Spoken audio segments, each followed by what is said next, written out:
सनातन वैदिक विश्व हिंदू धर्म सत्य प्रात्यक्षिक पुनर्जीवन। मी काशी विश्वेश्वर सरस्वती महाराज कलकी दत्तात्रय मंदिर शिरूर गोंडदी पाचवाडी येथून दिनांक 8/8/1960 पासून प्रचार करीत आहे. आपण विश्वक्रांती नवे ज्ञान आपण ऐका, सर्वात सांगत जा. दररोज संध्याकाळी 8 ते 5 8:15 पर्यंत किंवा जास्त वेळ असते. अवश्य लाभ घेणे. ओम वक्रतुंड महाकाय सूर्यकोटे समप्रभ निर्विघ्नं कुरु मे देव सर्वकार्येषु सर्वदा. जगाला विसर पडलेला आणि जगाने त्याच्याकडे कधीच लक्ष दिलं नाही असा जो परमात्मा आहे त्याची आपण प्रथम प्रार्थना स्तुती केली पाहिजे. ओम सहस्रशीर्षा पुरुषः सहस्राक्षः सहस्रपात् स भूमिष्ववृताय दशांगुलम. ज्याला सहस्र शीर्षा शिरा आहेत, हजारो डोळे आहेत, हजारो कान आहेत, नाक आहे, हजारो हातपाय आहेत, असा जो परमात्मा आहे सर्व जगाला व्यापून दशांगुली म्हणजे प्रत्यक्ष एकमुखी दशभुजा कलकी दत्त स्वरूप अवतरला. त्याचा अर्थ असा आहे. म्हणजे वर्षस्थिती अशी आहे, वडाचा वृक्ष किती मोठा झाला, विश्वरूप नटलेला आहे, तो सगळ्या जागाला व्यापून बसलेला आहे आणि त्याच्या खाली पाखरं गुरं सगळे बसलेले आहेत. एवढं व्यापून त्या सावलीला बसले आणि तो पुन्हा आपलं मूळ स्वरूप जागेवर ठेवून वडा बारक्या बियामध्ये पुन्हा आपलं सगळं स्वरूप ठेवतो आणि पुन्हा ते बी लावलं की तसं वडाचा वृक्ष तयार होतो. म्हणजे मूळ देव आहे तो नष्ट होत नाही, तोच पुन्हा दशम छोटा होतो, पुन्हा मोठा होतो, पण मूळ स्वरूप जागेवर ठेवतो. ही या सनातन धर्माचं वैशिष्ट्य आहे, विश्व धर्माचं वैशिष्ट्य आहे आणि त्या देवाची आपण प्रार्थना केली पाहिजे. कळलं का? की वडाचं झाड आहे ते जवळजवळ 1 मैलभर मोठं आहे. त्याच्या खाली माणसं पशु पक्षी जनावरं सर्व काही सावलीला बसलेले आहेत. पण त्याला आलेले बारीक जे बी आहे वडाला, त्या बियामध्ये सर्व वृक्ष दशांगुली म्हणजे अतिशय सूक्ष्म रूपाने सगळे घटक त्या बियामध्ये आलेले आहेत आणि तो पुन्हा लावला की जसाचे तसा उगवतो. आता बघा, ह्या परमेश्वरापासून सगळे जग वडाच्या बियासारखं बाहेर पडलं आणि ते प्रत्येक ठिकाणी उगवलं जसंचे तसं.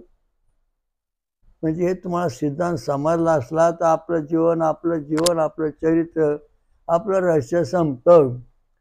आपण मूळ स्वरूप जो मुख्य परमात्मा आहे तेच आपलं मूळ स्वरूप आहे आणि ते वडाच्या बियासारखं बारीक होऊन आपण इथं आता पडलेले मानव रूपामध्ये पुन्हा ते विकसित झाले. म्हणजे तुम्हाला समजायला पाहिजे की हा मूळ परमात्मा जो आहे त्याच्यातूनच आपण प्रगट झालेलो आहोत आणि ते स्वरूप आपलं जे मूळ आहे ते आपलं आहे. म्हणजे फरक काही नाही. म्हणजे मूळ परमात्माचं स्वरूप जे जसं तसं आहे तसं आपल्या सुद्धा आहे. याला वेदात परिणाम दिलेला आहे. ओ अवसार ऋषी, ओमान सोमा देवता, गाची छंद षडजा स्वरा, वो आयो त्रिशतम तनाद सहस्राणी च तद्म दत्तरस्य म्हणते धावते. ओम आयो त्रिशतम तना सहस्राच दद्महे तरस्य म्हणजे धावती. ही रुची आहे. हा जो सोमरस आहे हा इतक्या वेगाने पळत येतो 2 धाराने आणि तो सर्व ठिकाणी पसरत चालतो. तर हा जो सोमरस आहे, सोमरस म्हणजे काय आहे? सोमरस हा द्रव पदार्थ आहे आणि तो 2 धारांनी येतो. म्हणजे 2 धारा जीवन आपल्या जनुकाच्या 2 धारा उभ्या 2 धारा आड्या. वेदामध्ये ऋषी देवता छंद सुर अ उ म, आणि विज्ञानामध्ये A T C G H O H अशा दृष्टीने हे सगळी जनुकं जोडली जातात.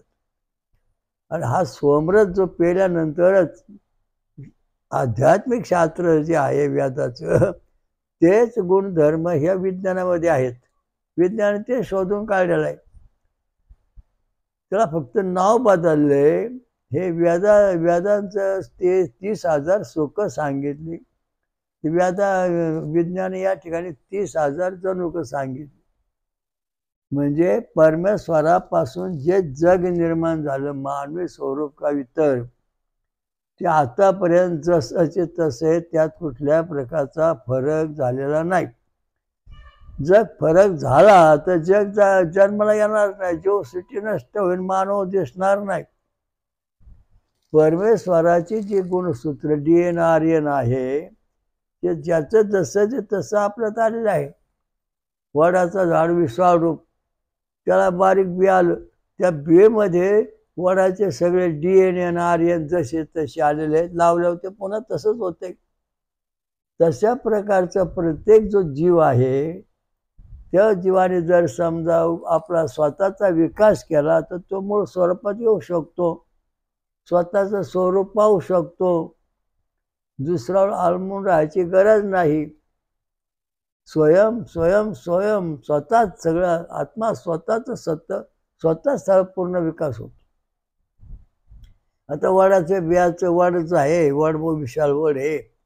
त्या विशाल वडाचं बी आहे बारीक, त्या बियामध्ये सगळा वडाचा वृक्ष 5 मैल जो फैलावलेला आहे, भला मोठा, त्याकडे जनावरं पशुपक्षी आहेत, तोच वृक्ष अतिशय बारीक बियात येऊन बसलेला आहे.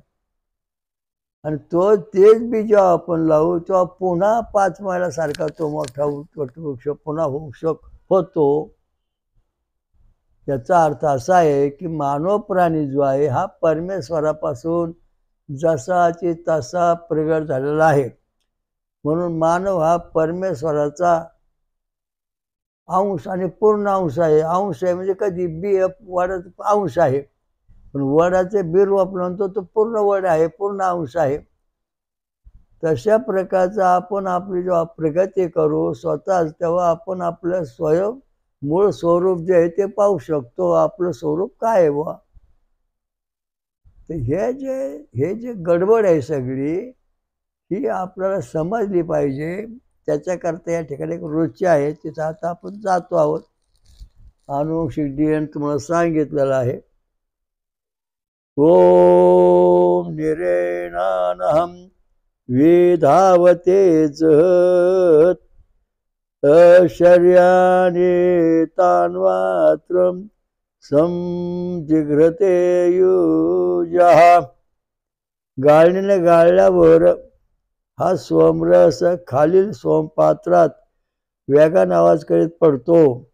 यावेळी गाळणीच्या मैत्रीमुळे परिपूर्ण गाळलेला रस परिपूर्ण गाळण्याची छिद्रे बंद करतो आणि त्यानंतर आपल्या मित्राला इंद्राला परिपूर्ण भेटण्यासाठी परिपूर्ण त्वरेने परिपूर्ण निघून निघत जातो. त्याचा अर्थ फार वेगळा आहे. हे झाला शब्दशः अर्थ. सोमरस हा जो आहे हे अमृत आहे आणि हा सोमरस अमृत असल्यामुळे अमृतमय आहे आणि तो आपल्या शरीरामध्ये फिरतो. आता बघा तुमच्या शरीरामध्ये सगळी छिद्र पडलेली आहेत. हृदयाला भोकं पडले, आतड्याला भोकं पडलेत आणि सगळ्या इंद्रियांना भोकं पडलेले आहे, छिद्र सळलेले शरीर सगळं. हे जी परिस्थिती हा सोमरस पेल्यानंतर शरीराला पडलेली सगळी छिद्र बंद होतात. गाळणीची छिद्र बंद झाली मग मनुष्य गाळणी आहे. गाळणी जशी रचना आहे वाढीव धाग्याची, तशी आपल्या शरीराभोवती सगळी जाळी आहे आणि ही जाळी जी आहे ते तुटलेली आहे, कुठं छिद्र पडलेले आहे, कुठं बोक्स पडलेलं आहे आणि त्यामुळं आपला त्रास होतो. तर सोमरस पेल्यानंतर आपल्या शरीरातील सर्व जखमा परिपूर्ण होतात. एकाच्या हृदयाला 17 खोल होते, कुठल्या डॉक्टरने घेतले नाही. आणि त्या व्यक्तीला मी सांगितलं तुम्ही सोमरस प्या. आणि सोमरस प्यायल्यानंतर 3 महिन्यांनी परत चेक केलं तर सगळी हृदयाची छिद्र 17 परिपूर्ण बुजून गेली. आणि तो म्हणून व्यक्ती आता विवाह करून प्रपंच करून सुखाने राहतो. सांगायचा मुद्दा असा आहे की आपल्या शरीरामध्ये कायम जखमा होतात. आपल्याला ते समजत नाहीत पण जखमा होत असतात. मेंदूच्या, हृदयाच्या, शरीरातल्या त्वचेच्या, आतड्याच्या सगळ्याच जखमा होतात. लिव्हरला जखमा होतात, लिव्हरला भोकं पडतात. परंतु ह्या सगळ्या गोष्टी जप लिव्हरची भोकं बंद पाडायची, सोमरस पेल्याशिवाय ती लिव्हरची छिद्र बंद होत नाहीत. दारू पिऊन पिऊन माणसाच्या लिव्हरला छिद्र पडतात. आणि ते छिद्र बंद करण्याचं काम फक्त फळांचा रस, ऊसाचा रस, नारळाचं पाणी, आमरस हे ज्या रस आहेत हे सोमरस जे आहेत ते आपण पेल्यानंतर आपल्या शरीराची छिद्र आहेत ते परिपूर्ण बंद होतात. बंद करून आपलं नवीन जीवन सुरू होतं. हे सोमरसाचं रस. आता ते चाळणीचं उदाहरण त्यांनी दिलं बा. सोमरस चाळल्यानंतर गाळल्यानंतर चाळणी छिद्र बंद होतात. सोमरस आपण पिल्यानंतर आपल्या शरीराची छिद्र आहेत पडलेली होलमध्ये, म्हणजे काय दुखापती झालेल्या शरीरात सगळ्या त्या सर्व ज्या जखमा झालेल्या आहेत त्या सर्व जखमाची छिद्र सोमरस पूर्ण बरा करतो. हा याच्यातला गरजेचा अर्थ आहे. हा अलंकार आहे. या अलंकारिक भाषा आहे. ही भाषा समजणे अवघड आहे. सोमरस गाळणीतून गाळला जातो. म्हणजे आपलं जे शरीर आहे ही चाळणीसारखं आहे आणि त्याच्यातून आपण सोमरस पितो. म्हणजे तो गळत चाळून म्हणजे गाळून घेतो, शरीरात स्वच्छ करतो. आणि छिद्र बंद होत्या चाळणीचे. म्हणजे आपल्या शरीराची जाळी जी आहे त्या जाळीला जे होल पडलेले आहेत, जखमा झालेल्या आहेत, त्या सगळ्या जखमा सोमरसाशिवाय कोणी जगामध्ये पूर्ण बरं करू शकत नाही. समजा तुमचा शरीर मेंदू आहे, हृदय आहे. मेंदूला समजा मेंदूमध्ये तुमच्या पेशींना छिद्र पडलेले आहेत, हृदयामध्ये छिद्र पडलेले आहेत, जिभेला छिद्र पडलेले आहेत, तेच नाकाला छिद्र पडलेले आहेत, कानाला छिद्र पडलेले आहेत. सगळ्या आवाला जर कुठे छिद्र पडली असतील तर ती सगळ्या जखमा बऱ्या करण्याचं काम सोमरस करतो. ज्याप्रमाणे चाळणीचे होल बंद होतात त्याप्रमाणे आपल्या शरीरातलं सगळ्या जखमा बऱ्या होतात. म्हणून सोमरसला महत्त्व आहे. आधी भौतिक झालं.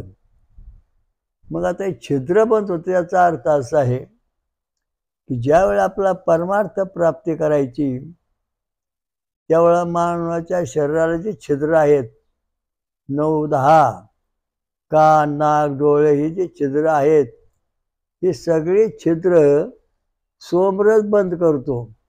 आणि मग आपली ध्यान धारणा समाधी लागते. याच्याला देवी आनंद आहे.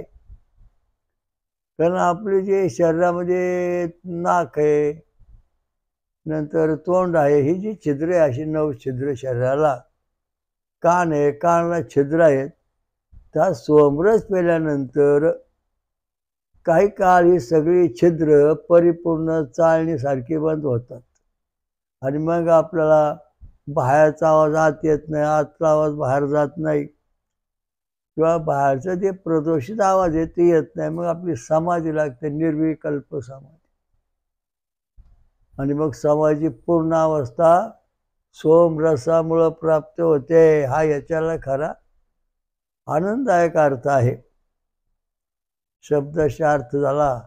मग दैविक, भौतिक, आध्यात्मिक सुख यापासून मिळतं. आध्यात्मिक सुख मिळायचं म्हणजे नेमकं काय? भौतिक सुख म्हणजे काय? भौतिक सुख म्हणजे हातपाय हलवणे, पळणे, कानाने ऐकणे हे भौतिक सुख. रेडिओ, टी व्ही ऐकणे, पाहणे भौतिक सुख. दैविक सुख म्हणजे काय? बा दैविक सुख म्हणजे रेव्हिडेटिव्ह किंवा जे काय बाहेरच्या आवाज पूर्ण बंद करून एकाग्र चित्त करून हृदयामध्ये परमात्मा पाहणे, वासुहृदय स्थिते हे पाहणे, हे याचा अर्थ म्हणजे दैविक. आध्यात्मिक म्हणजे हे कान, डोळे, नाक ही सगळे छिद्र पूर्णपणे बंद करून जातात आणि बंद केल्यानंतर त्याच्यामध्ये आपण सुरक्षित परमेश्वराचं चिंतन, ध्यान किंवा पूर्ण संबंध साधून समाधी लावून बसतो. निर्विकल्प ब्रह्मस्थिती, ज्याचा कधी नाश होत नाही, जन्मत नाही, अशा अवस्थेत आपल्याला जात आहेत. पण ते सोमरस पिल्याशिवाय नाही. वरण भात आमटी खाणारा, अमंगळ खाणारा याची समाधी कधीच लागणार नाही. छिद्रबंद नाही होणार. समाधी लागेल तुमची, पण छिद्रबंद नाही होणार. छिद्रबंद व्हायची म्हणजे वैराग्य अवस्था आली. आणि हे वैराग्य अवस्था प्राप्त व्हायची म्हणजे आपल्या शरीराचे ECG आहे 6 नंबरची बटणे व्होल्टेज, ते 6 mm ते 10 mm होतात. हे सगळे छिद्रबंद झाल्यावर आणि मग आपल्याला दिव्य आनंद, विवरमुक्त, विधेयमुक्त, परमधाम या सगळ्या गोष्टीचं परितमभूत जिवंतपणीचं ज्ञान होतं किंवा त्याशी आपण एकरूप तादात्म्य होऊन जातो. म्हणून हा सोमरस योग मार्गामध्ये अत्यंत महत्वाचा आहे आणि तो पिण्याकरता आपल्याला आणि देवांचं सहाय्य मिळवण्याकरता आपल्याला देवांना पण सोमरस देणे, होम भावाला सोमरस देणे, आपण स्वतः पिणे म्हणजे आपलं शरीर आणि देवांचं शरीर एकमेकांच्या जवळ येण्याकरता योग्य बनतं. दूध पिणारी एक जवळ येऊन बसतात. दारू पिणारे जवळ एकमेकांच्या जवळ बसतात.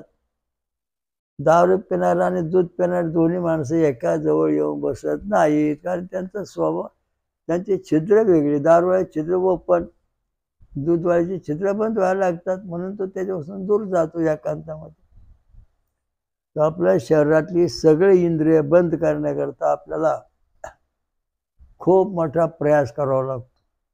ध्यानधारणा करायची, मग समाधी लावून ध्यानस्थ बसायचं, मग कानात बोळे घालायचे.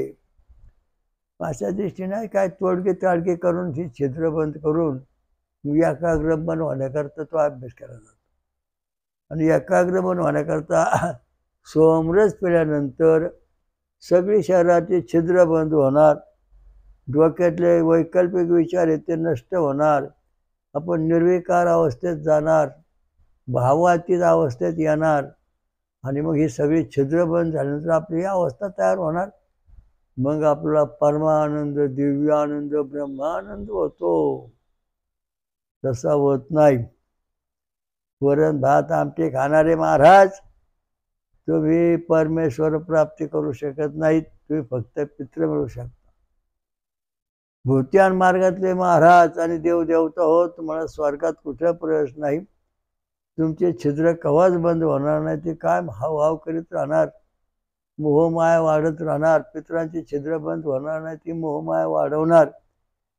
पण देव मार्गाची जी छिद्र आहेत, दूध आणि फळांचा रस पिऊन त्यांचे छिद्र परिपूर्ण बंद होतात. फालतू आवाज येत नाहीत, फालतू विचार डोक्यात येत नाहीत, परमेश्वर चिंतनाचं ज्ञान प्राप्त होतं. पूर्वी इंद्र आणि यदुराजा या दोघांची फार मैत्री. आणि यदुराजा हा चिरंजीव राजा, वेदामध्ये त्याचं वर्णन आहे. जसा इंद्र कायम स्वरूपी आहे तसा तो यदुराजा इंद्राबरोबर असतो. मग तो यदुराजा जो आहे तो इंद्राबरोबर सोमरस पिऊन राहतो. म्हणजे यदू हा यदुवंश, हा यदुवंशा जो राजा यदू आहे तो इंद्राचा आणि त्याची फार मैत्री असे, दोस्त एकत्र राहायचे, सोमरस प्यायचे. म्हणजे इंद्राला जी अवस्था प्राप्त व्हायची एकाग्र अवस्था, तीच अवस्था यदुराजाला प्राप्त व्हायची. त्या दोघांचे मग संवाद भाषण चालायचे. तर यदुवंशामध्ये सोमरस पिणारे कृष्ण, नंतर त्यांचे काय वंशज, त्याचप्रमाणे आपल्या अमृतमय कल्किदत्त महाराज इथं सोमरस पिऊन उपासून राहणारे भाविक भक्त असे हजारो आहेत. हे चालू आहे पद्धतशीर, कारण सोमरस पिल्याशिवाय पूर्वजन्माचे शाप ताप तुमचे कधी संपणार नाहीत. सोमरस प्यायला तरच हटणार. तुमचे जन्म किती झाले, तुमचे आई वडील किती झाले, आजोबांचे किती झाले, तुम्ही झाले बघ 10 लाख जन्म. आईच्या 10 लाख, बापाचे 10 लाख झाले 30 लाख, आजोबा 10 लाख आणि पंजोबा 10 लाख झाले 50 लाख. म्हणजे आपल्या शरीरामध्ये जे DNA आहे अनुवंशिकतेचं, ते 50 लाख जन्माचं DNA आपल्या शरीरात 50 लाख DNAचा प्रभाव आपल्या शरीरात आढळतो आहे. आणि तो हटवण्याकरता कुठलाही देव समर्थ नाही. ग्रंथात खूप लिहिले पण प्रत्यक्ष अनुभव येत नाही.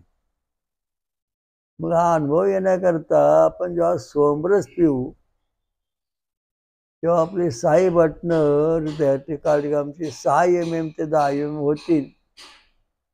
तेव्हा आपल्याला जीवनमुक्त, विधेयमुक्त, परमात्मा शक्ती, मन एकाग्र होणे हे प्राप्त होत.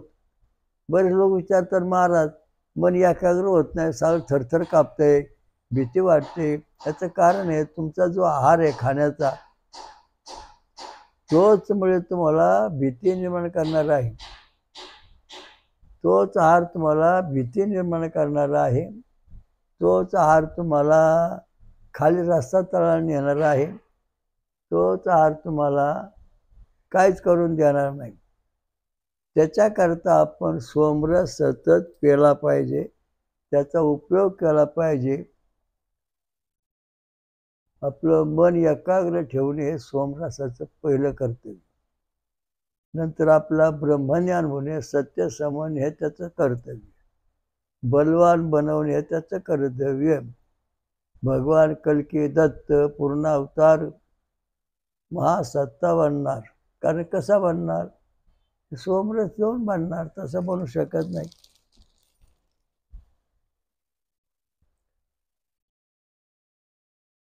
ओम नप्तिभिया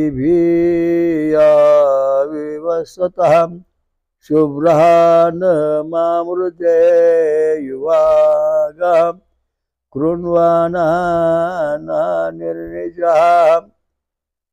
यज्ञकर्त्याच्या बोटांनी हा सोमरस शुद्ध केला जातो. यज्ञकर्त्याच्या बोटांनी हा सोमरस शुद्ध केला जातो. त्यानंतर तो परिपूर्ण शुभ्र आश्वाप्रमाणे चपळ असतो, दिसतो. गायीच्या दुधालाच तो आपले घर बनवतो. आता या ठिकाणी फार महत्त्वाचा मुद्दा आहे. हिमालयामध्ये जो सोमवल्ली आहे तिचा रंग सुद्धा हिरवट आहे. आणि आपला जो ऊस आहे सोमवल्ली, याचा रंग सुद्धा हिरवट रंग आहे. तर या दोन्ही ठिकाणी जेव्हा दूध टाकलं जातं गाईचं, तेव्हा हा जो ऊसाचा सोमरस आहे हा शुभ्र पांढरा बनतो. आणि हिमालयातला जो तुमचा सोमवल्लीचा सोमरस जाणता तो हिरवट आणि कडसर लागतो. आणि हा सोमरस गोड लागतो. म्हणजे तो सोमरस नाही, ते गवत आहे गुरांना खाऊ घालण्याचं, लक्षात ठेवा. आणि मानवाला पिण्याकरता सोमरस म्हणजे ऊसाचा रस हा महत्त्वाचा आहे. आणि तो बोटाने शुद्ध केला जातो. म्हणजे याचा अर्थ 10 बोटे. 10 बोटे म्हणजे दशावतारी शक्ती 10 बोटामध्ये आहे. 10 अंकाची शक्ती आहे. दशविद्या आहेत. 10 पट्टीत जे काय सगळं आहे, सहस्र सहस्रशा, ते सगळ्या 10 बोटात येते. आणि त्या दृष्टीने हा सोमरसामध्ये संस्कार केले जातात यज्ञ करते लोक. आणि ते संस्कार झाल्यानंतर ते सोमरस तरतरीत बनतो, कार्यरत बनतो आणि तो शुभ्र होतो. कारण याच्यामध्ये हिरवट रंग सांगितलेला आहे. पण दुधाची संगत केल्यावर तो पांढरा शुभ्र बनतो. आणि मग हा सोमरस जो आहे, या सोमरसाची परीक्षा आता ऊसाचा सोमरस आपण घेतला, नंतर हिमालयामधला सोमवल्लीचा सोमरस घेतला, नंतर दारूच्या ग्लास घेतलं आणि या ग्लासामध्ये बर्फ टाकला, तर ऊसाचा जो सोमरस त्याच्यावर तो बर्फ तरंगलेला आहे आणि हिमालयातला जो सोमरस आहे त्याच्यात बर्फ टाकल्यानंतर तो निमा बुडालेला आहे, बरोबर थोडा राहिलेला आहे. आणि दारू पण टाकल्यानंतर तो तळाला गेलेला आहे. म्हणजे दारू हा सोमरस होऊ शकत नाही, इथं परीक्षा झाली. का? तर ऊसाचा सोमरस जो आहे याची 100% घनता आहे. हिमालयामधलं जे सोमवल्लीचं गवत आहे, सोमरस आहे, ती 40% त्याच्यामध्ये घनता आहे. दारूची घनता 0. म्हणजे तुम्हाला परीक्षा पाहता येईल की सोमरस खरा कोणता. सोमरसाची घनता जास्त आहे म्हणजे आपल्या शरीरामध्ये त्याचं प्राधान्य, आपली सगळी छिद्र बंद होणार, मन एकाग्र होणार, सर्व इंद्रिय नवे तयार होणार, जीवन सुखी बनणार, आपण बलशाली बनणार, सामर्थ्यशाली बनणार, वीर्यवान बनणार, वंश पद्धती वाढणारी सगळ्या गोष्टी या सोमरसामुळे होत. आणि मग सांगायचा मुद्दा असा आहे की हिमालयातला जो सोमरस आहे तो थोडा कडवट आहे आणि त्याच्यात दूध टाकल्यानंतर त्याचा रंग हिरवाच राहतो, तो काय पुन्हा पांढरा शुभ्र बनत नाही ठरल्या वेदांच्या नियमाप्रमाणे. आणि दारू तर बर्फाचा खडा टाकला तर खाली बुडतो, फुटतो, पण त्याची घनता 0 आहे. त्याचा अर्थ असा आहे ज्याची घनता चांगली आहे, आता याच्यावर सिद्धांत असा आहे ऊसाच्या रसाची घनता 100% आहे, म्हणून तो आपल्या शरीरातील सगळे इंद्रिय, आपल्या रक्त नवं तयार करणार, आपल्या रक्त पद्धती बदलणार, रक्त शुद्ध निर्माण करणार, कारण त्याच्यामध्ये लोह आहे आणि बर्फ त्याच्यावर तरंगलेला आहे, म्हणजे त्याची घनता जास्त आहे, म्हणजे आपल्या शरीरातले सगळे इंद्रिय व्यवस्थित काम करतात, 100% सिद्ध झालं. हिमालयामध्ये जी काय तुमची सोमवल्ली आहे, हिरवट रंगाचा आहे सोमरस, त्याच्यामध्ये बर्फ शटाकलेला आहे, त्याची घनता जवळजवळ 40% आहे. म्हणजे तो आपल्या शरीराला 60% धोका देणार आहे, शरीरामध्ये 60% आपल्याला त्रास होणार आहे, 40% बरं वाटणार आहे. आणि हे बर्फा खडा दारू त्याच्यात टाकलेला जर सोमरस म्हणत असला तुम्ही, तर हा दारू बर्फाचा खडा पाण्यात बुडवता दारूच्या तळाला जाऊन बसला ग्लासामध्ये, म्हणजे याची घनता 0 आहे. म्हणजे आपल्या आतड्याला भोकं पाडणार, छिद्र पाडणार, त्रास देणार, लिव्हर सडणार, लिव्हरला भोकं पडणार. दारू पिऊन पण लिव्हरला भोकं पडतात आणि ऊसाचा रस पिऊन द्यायचं यकृत त्याची छिद्र बंद होतात, नीट नवी तयार होतात, म्हणजे एवढा फरक आहे. आणि हिमालयातला जो सोमरस आहे सोमवल्लीचा, ते जखमा बरी करीत नाही, काहीच करीत नाही, फक्त तुम्हाला थोडी तरतरी आणून तेवढंच करते, बाकीचं काही करीत नाही, लक्षात ठेवा. म्हणून आपला जो सोमरस आहे, फळांचा रस, ऊसाचा रस, आमरस, नारळाचं पाणी, याचं सहवास ठेवायचा, म्हणजे आपलं जीवन सुरक्षित. घनता जास्त आहे याच्यामध्ये, घनता आहे म्हणजे आपलं शरीर सुरक्षित. ज्याप्रमाणे चालण्याची भोकं बंद झालेली आहेत त्या रसाने, त्याप्रमाणे हा रस प्याल्यानंतर आपल्या शरीराची जाळी आहे संपूर्णपणे, तिला जी छिद्र पडलेली आहेत ती सगळी छिद्र परिपूर्ण बरी झालेली आहेत, म्हणजे बंद करून टाकलेले आहेत, म्हणजे त्यांच्यातून धोका टाळलेला आहे. म्हणजे शरीराचा पूर्ण धोका टाळण्याचं काम सोमरस करतो. म्हणून 10 बोटांनी हा यज्ञकर्त्यांनी तो मंत्र म्हणायचा, गायत्री मंत्र म्हणायचा, सोमरसाला आव्हान करायचं, सोमरसामधून देव प्रगट करायचा. सोमरस रस जरी साचला तरी याची परिस्थिती फार वेगळी आहे आणि एक अद्भुत विद्या याच्यामध्ये आहे. समजा आता आपण गंगेचं पाणी आणलं आणि गंगेचे पाणी आणून गंगा पूजन सुरू केल्यानंतर त्या गंगेच्या पाण्यातून गंगा प्रगट होते, समोरून उभी राहते, बोलायला लागते आणि पुन्हा ते पाण्यात जाऊन विरघळते. तशा प्रकारचा सोमरसमध्ये पवमान सोमा नावाचा देव आहे, परमेश्वर आहे. तो परिपूर्ण मंत्र म्हणल्यानंतर सोमरसातून आपलं दिव्य शरीर धारण करतो. त्याच्यामध्ये महत्वाचा मुद्दा आहे. दिव्य शरीर धारण करून तो आपण पेलो की आपल्या नखशिखांत त्याचं दिव्य शरीर पसरतं. जसं आपण वरून साचा घालतो तशा प्रकारचा हा सोमरस पेल्यानंतर आपल्या त्वचेमधून सर्व शरीरावरती जाळीमधून पूर्ण पसरून आपलं दिव्य शरीर, ईश्वरमय शरीर आपल्या पवमान सोमा चतुर्भुज स्वरूप बनवतो.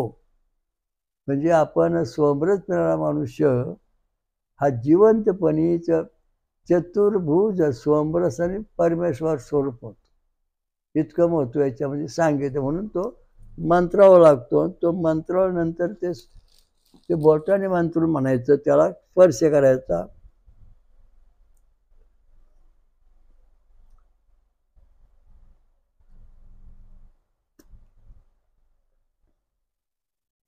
त्यानंतर शुभ्र अश्वाप्रमाणे चपळ दिसतो. घोडा ज्याप्रमाणे पळतो, चपळ घोडा खूप पळतो, त्याप्रमाणे हा सोमरस जो आपल्या शरीरामध्ये गर गर गर भराभर फिरतो आणि शरीरामध्ये कुठं काही दोष असतील ते काढून टाकतो. अन्न, पाणी, औषध आणि वातावरण याच्याला जे प्रदूषण शरीरात शिरलेलं आहे ते सगळं सोमरस बाहेर टाकून आपलं शरीर पवित्र बनवतो, देवरूप बनवतो. चार मुक्त्यामध्ये जे सायुज्यता जे परमेश्वराची ते सोमरसातून मिळते. झटपट परमेश्वराची सायुज्यता तुम्हाला मिळवण्याकरता हजारो वर्ष तप करावं लागेल, परंतु सोमरस पेल्यानंतर तुम्हाला 2 ते 3 सेकंदामध्येच तुम्हाला ईश्वराची सायुज्यता प्राप्त होते. इतकं याचं महत्व आहे. असा सोमरस पांढऱ्या अश्वाप्रमाणे चपळ असून फिरतो. म्हणजे तो दुधामुळे पांढरा झालेला आहे. गायीच्या दुधालाच तो आपले घर बनवतो. आता बघा या ठिकाणी गायीचं दूध सोमरसात ओतलं, तो सोमरस गायीच्या दुधाचं कवच तयार करतो, त्याच्या आत राहतो. याच्यात महत्वाचा मुद्दा आहे.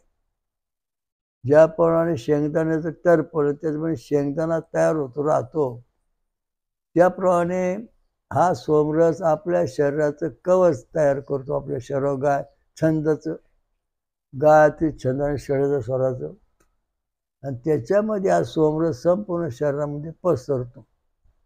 त्यामुळं आपल्या शरीरातलं दूषित भाग निघून जातो, चपळपणा येतो. मंदबुद्धीचा माणूस चपळ बनतो, आळशी माणूस सुखी होतो, आणि ज्याला झोप येते ते सुद्धा झोपेचं कमी प्रमाण होतं. म्हणून सोमरस पिणे आवश्यक आहे, कारण तो देव त्याचा उपयोग करतात. अमृत आणि सोमरस हे देवांचं स्वर्ग हे देवांचं भोजन आहे, आणि तेच भोजन आपण कधी करीत नाहीत. त्या पद्धतीने उपवास कधी धरीत नाहीत. रामप्रभूने सर्व समाजाला सांगितलं अयोध्येमध्ये की एकादशीला फळं खाऊन एकादश करा, सोमरस पिऊन राहा. त्याप्रमाणे सर्व लोक त्या ठिकाणी फळांचा रस, ऊसाचा रस, नारळाचं पाणी, आमरस पिऊन एकादशीचा उपवास करीत आहेत.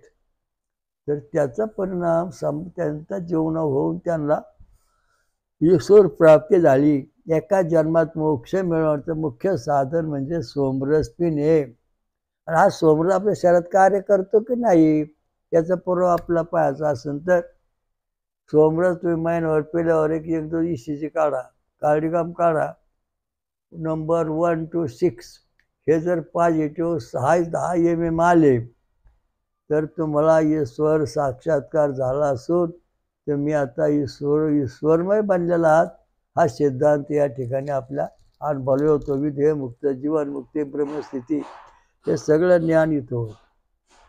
पण त्याच्याकरता आपल्याला हा सोमरस पिणे आवश्यक आहे. कोणत्याही उपासाला सोमरस प्या, फळं खा, दूध प्या, कुठल्याही देवाचा उपास धरा तुम्ही, हेच फराळ करायचं. तेव्हा तुम्हाला पूर्णपणे शक्ती मिळेल. आता समजा तुमचा रक्तड ए बी आहे, तिथं गणपती आहे, तर आपल्या शरीराचं गणेश तत्व जे आहे सोमरसामुळे पूर्ण विकसित होणार. ओवाळ्याचं विष्णू तत्व विकसित होणार, हिवाळ्याचं शिवतत्व विकसित होणार, बिवाळ्याचं सूर्याग्नी तत्व विकसित होणार. आणि मग निर्णय ज्याला त्याला स्वतःचा अनुभव येऊ लागणार आणि मग त्याला आत्मज्ञान सत्यज्ञान प्राप्त होणार. आणि त्या ज्ञानासाठी आपल्याला सोमरसाची गरज आहे, कारण सगळे देव सोमरस पितात. सोमरस जर तुम्ही ठेवला तर देव तुमच्या घरी आले म्हणून समजायचं. तुम्ही का अर्धा कप सोमरस तयार करून आपल्या देवापुढे ठेवला की देव 2 मिनिट सेकंदामध्ये तुमच्या घरी येणार. सोमरस पिण्यासाठी वरडायची गरज नाही, देवा धावरेन पाया पडून देईन, तू असं कर रे, तसं काही गरज नाही. सोमरस पिणार आशीर्वाद देणार. कारण का तर दूध आणि सोमरस एकत्र करून हे देवाला आनंददायक आहे पितात. तुम्ही वरण भात आमटी जेव्हा पुढे देव येणार नाही, लांब उभं राहणार, पित्र खाऊन जाणार, भूत खाऊन जाणार, भूतियान मार्गाचा नैवेद्य. तशा दृष्टीने सगळं चालू आहे. तुम्हाला तुमच्या घरी देव रोज पाहायचे ना, रोज देव तुमच्या घरी यावं अशी इच्छा आहे ना, मग तुम्ही दररोज थोडा उसाचा रस किंवा फळांचा रस आणि थोडंसं दूध टाकून साखर टाकून देवापुढे ठेवा. एक 5-10 मिनिटात 2 सेकंदात देव तुमच्या घरी रोज येणार. तुमच्या जीवनात जे अडी अडचणी ते पाहणार. कोणाला पैसा नाही, कोणाचं लग्न जमत नाही, कोणाला खायला मिळत नाही, कोणाचा व्यापार चालत नाही, कोणाचा धंदा चालत नाही, कोणाला सुख शांती नाही, मनात सुख नाही, कोणाचे आजार वाढले. हजारो प्रकारच्या तुमच्या तक्रारी आहेत. त्या तक्रारी हे देव सोमरस पेला तुमच्या घरी आलं दूर होतात. वास्तुदोष दूर होतो, माणसाचं शरीर तल्लक राहतं आणि तो कार्य करण्यास सफळ होतो. बोला श्री रामलिंग महाराज की जय. हाय ग्रीव गोमती गंगा मैया की जय. सर्व जगाचा एकम सत्श्री वच्चवक्षा भगवंत.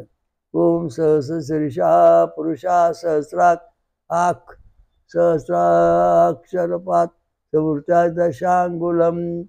ओम सहस्र शीर्षा पुरुषा सहस्राक्षा सहस्रपात स भूमी विश्वोत्तोवृत्या दशांगुलम. स्वयंभू विश्वराजा श्रीरामचंद्र कल्कीदत्त महाराज के जय.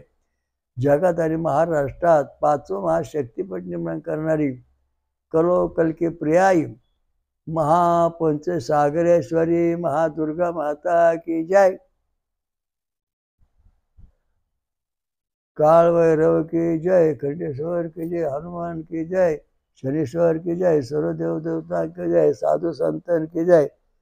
समाजाचा संपूर्ण विकास व्हावा 100%. समाजातलं प्रत्येक जीवाला ईश्वर प्राप्ती व्हावी अशा दृष्टीत हे तत्वज्ञान तुमच्यापुढे सांगून हरिओम दत्त. ओम शांती शांती.